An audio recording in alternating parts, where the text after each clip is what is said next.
Gold trusted gold buyers మీరు తాకట్టు పెట్టిన బంగారాన్ని విడిపించి ఈ రోజు ఉన్న మార్కెట్ ధరకు కొనబడను.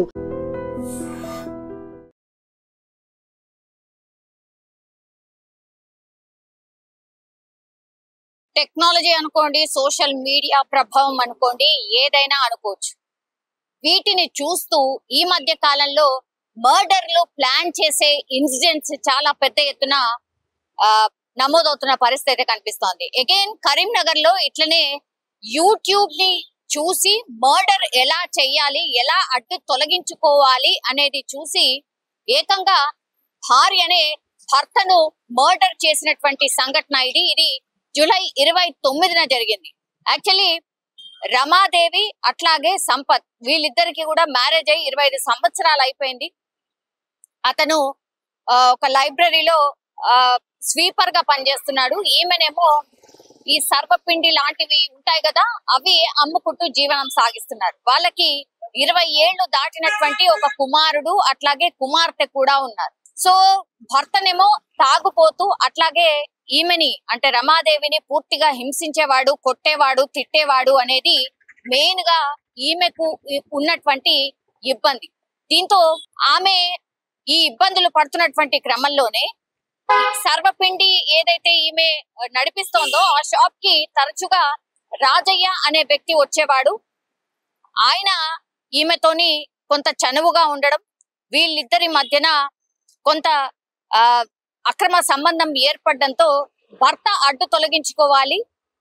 తొలగించుకున్న తర్వాత అతనితో పాటు హ్యాపీగా ఉండొచ్చు అనుకుంది రమాదేవి. దీంతో భర్తను ఎట్లాగైనా అడ్డు తొలగించుకోవాలి, ఎందుకంటే భర్త తాగుబోతూ అట్లాగే టార్చర్ చేస్తున్నాడు నన్ను, కాబట్టి ఇంకా భరించలేను. సో ఎట్లా అయినా సరే భర్త అడ్డు తొలగించుకోవాలి అని అనుకున్నారు. అందులో భాగంగానే మంచిగా స్కెచ్ చేసిర్రు. ఏం చేసిర్రు, బొమ్మకల్ బ్రిడ్జ్ ఏదైతే ఉంటుందో అక్కడ వీళ్ళు ఒక మద్యం పార్టీ చేసుకుందాం రా అని ఇప్పుడు ఈ సంపత్ ఎవరైతే ఈ మహిళ భర్త ఎవరైతే ఉన్నారో అతనికి ఇప్పుడు రాజయ్య అనే వ్యక్తి అట్లాగే ఈమె రమాదేవి ఎవరైతే ఉంటారో రమాదేవికి సంబంధించిన దూరపు బంధువు వీళ్ళందరూ కూడా కూర్చొని మందు తాగుదాం రా అని పార్టీకి పిలవడం జరిగింది. వెంటనే ఎట్లాగూ తాగుబోతు కాబట్టి హ్యాపీగా వచ్చిండు. పిలవగానే వచ్చిన తర్వాత తాగిండ్రు. పూర్తిగా తాగిన తర్వాత మొత్తం మద్యం మత్తులోకి వెళ్ళిపోయిండు సంపత్.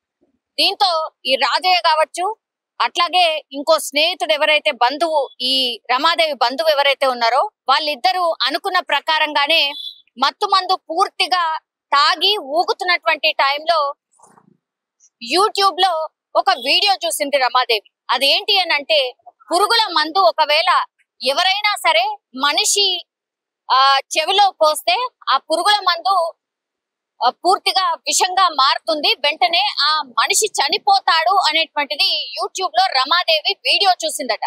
ఆ వీడియోనే ఇప్పుడు ఆమె బంధువు ఎవరైతే ఉన్నారో అతనికి అట్లాగే ఇప్పుడు రాజయ్య అనే వ్యక్తి అక్రమ సంబంధం ఎవరితోనైతే పెట్టుకుందో ఆ రాజయ్య అనే వ్యక్తికి ఆ వీడియోను చూపించి, ఇగో ఇట్లనే ఆయన మద్యం మత్తులో పడిపోయిన తర్వాత మీరిద్దరు ఏం చేయండి, ఈ పురుగుల మందు ఏదైతే ఉంటుందో తీసి ఆయన చెవిలో పొయ్యండి, పోసిన తర్వాత వెంటనే ఆయన చనిపోతాడు, ఇదంతా జరిగిన తర్వాత మీరు ఎక్కడిదక్కడ వెళ్ళిపోండి అనేటువంటిది చెప్పారు. ఎక్కడైతే మద్యం పార్టీ జరిగిందో అక్కడ ఈమె చెప్పినట్టుగానే ఇట్లాగే మందు పార్టీ జరిగిన తర్వాత ఆ చెవిలో వాళ్ళు ఈ పురుగుల మందు పోసేసిన తర్వాత ఇప్పుడు సంపత్ అనే వ్యక్తి చనిపోయిండు అని నిర్ధారించుకున్న తర్వాత ఈ ఇన్ఫర్మేషన్ ని ఆ భార్య రమాదేవికి చెప్పిన తర్వాత వాళ్ళిద్దరు అక్కడి నుంచి ఎవరి దారి వాళ్ళు వెళ్ళిపోయారు. నెక్స్ట్ డే ఏం చేసింది, రమాదేవి వెళ్ళి పోలీసులకు కంప్లైంట్ చేసింది, ఇలా నా భర్త కనిపించట్లేదు, మిస్ అయిండు, కొంచెం కనుక్కొనండి అని. సో మిస్సింగ్ కేసు నమోదు చేసుకున్నారు పోలీసులు. మిస్సింగ్ కేసులో భాగంగా వాళ్ళు వెతకడం స్టార్ట్ చేశారు. 3 రోజులు అవుతోంది, భర్త ఆచూకీ ఇంకా దొరకలేదు. ఏమనుకుందో ఏంటో తెలియదు కానీ మేమందరం కూడా వెతుకుతున్నాము అని నటించారు. ఎందుకంటే భర్త ఏడున్నాడో తెలుసు, ఎక్కడ చనిపోయిండో తెలుసు కదా వీళ్ళ ముగ్గురికి. దీంతో ఏం చేసిర్రు, ఇక లాభం లేదు, పోలీసులకు దొరకలేరు, ఇంకా కూడా వాళ్ళు కనుగొంటలేరు కాబట్టి మనమే పోయి చెప్దాం, ఇగో మా భర్త శవం ఈడ దొరికింది అని మనమే పోయి చెప్దామని రమాదేవి ఏం చేసిందంటే వెళ్ళి పోలీసులకు ఈమెనే చెప్పింది, ఇగో ఇక్కడనే మా భర్త శవంగా కనిపించింది అని ఓ బోరన విలిపించడం స్టార్ట్ చేసింది. అట్లా ఆమె ఏడవడం స్టార్ట్ చేయడమే కాకుండా ఇక యాజ్ పర్ లా ప్రకారం ఏం చేస్తారు అంటే అనుమానాస్పద మృతి ఇది స్పష్టంగా ఆడ కనిపిస్తుంది. 3 రోజుల తర్వాత భర్త శవం దొరికింది. మరి ఏం చేయాలా? వెంటనే పోస్ట్ మార్టం కి తరలిస్తారు పోలీసులు. ఇక పోస్ట్ మార్టం చేస్తా అంటే మాత్రం భార్య రమాదేవి ఒప్పుకోవట్లేదు. వద్దంటే వద్దంటోంది. పోస్ట్ మార్టం చేయొద్దు, నా భర్త శవాన్ని నాకు అట్లనే అప్పగించండి, పోస్ట్ మార్టం చేస్తే నేను తట్టుకోలేను, నేను చూడలేను అని డ్రామా, ఇమోషనల్ బ్లాక్ మెయిల్ ఇవన్నీ చేయడం స్టార్ట్ చేసింది. కానీ పోలీసులు ఒప్పుకుంటారా? ఒప్పుకోలేదు. దీంతో ఏం చేసిర్రు? పోస్ట్ మార్టం చెయ్యొద్దు అని ఎందుకు అంటుంది అని అనుమానం వచ్చింది. దీంతో పోలీసులు వాళ్ళ స్టైల్లో విచారణ స్టార్ట్ చేశారు. అప్పుడు తేలింది ఏంటి అంటే జరిగింది ఇదే కదా. వాళ్ళ స్టైల్లో విచారణ చేసేసరికి వీళ్ళ ముగ్గురు పేర్లు చెప్పడమే కాకుండా ఎట్లా చంపినరు ఏంది అనేది పూర్తి స్థాయిలో చెప్పడం జరిగింది. ఈ వార్త పూర్తిగా వైరల్ గా మారిపోయినటువంటి పరిస్థితి. ఏంద్రా బాబు ఇది, అసలు భార్యలు భర్తల్ని చంపుతున్నారు, భర్తలు భార్యల్ని చంపుతున్నారు, రీజన్ ఏదన్నా కావచ్చు, చంపుడు ఒక్కటే మార్గం అన్నట్టుగా, అది దట్టు సోషల్ మీడియా ప్రభావము, లేకపోతే యూట్యూబ్ లో చూసి చంపడాలు, ఎట్లా చంపితే ఎట్లా చనిపోతారు అని తెలుసుకోవడాలు, ఈ మర్డర్ చేసే ప్లాన్లన్నీ కూడా ఇంట్లో కూర్చొని యూట్యూబ్ తెలుసుకొని చూసి చంపడం ఏంది అనేది కూడా పెద్ద ఎత్తున ఇప్పుడు చర్చ అయితే స్టార్ట్ అయింది. చాలా టైమ్స్ మనకు తెలుసు టెక్నాలజీ మంచి కోసం కానే కాదు చెడు కోసమే ఉపయోగిస్తున్నారు. అందులో మళ్ళా ఇదొక ఉదాహరణ అనుకోవచ్చు. లాస్ట్ కస్తే సరే భర్త తాగుబోతే కావచ్చు, హింసిస్తున్నాడనే కావచ్చు, అంత దానికి చంపడం దేనికి? నువ్వు కావాల్సి వస్తే నువ్వు వేరే పోయి కూడా ఉండొచ్చు.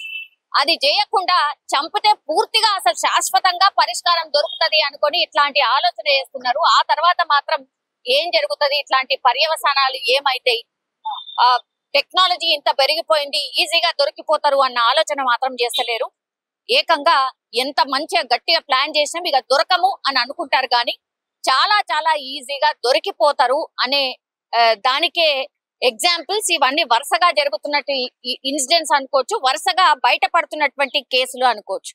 సో ఒక్కసారిగా ఈ వార్తనైతే పూర్తిగా వైరల్ గా మారిపోయింది. మళ్ళా రాష్ట్రంలో ఇంకోసారి యూట్యూబ్ చూసి మర్డర్ చేసింది భార్య భర్తని అనేటువంటి వార్త వైరల్ గా మారిపోయినటువంటి పరిస్థితి కనిపిస్తోంది.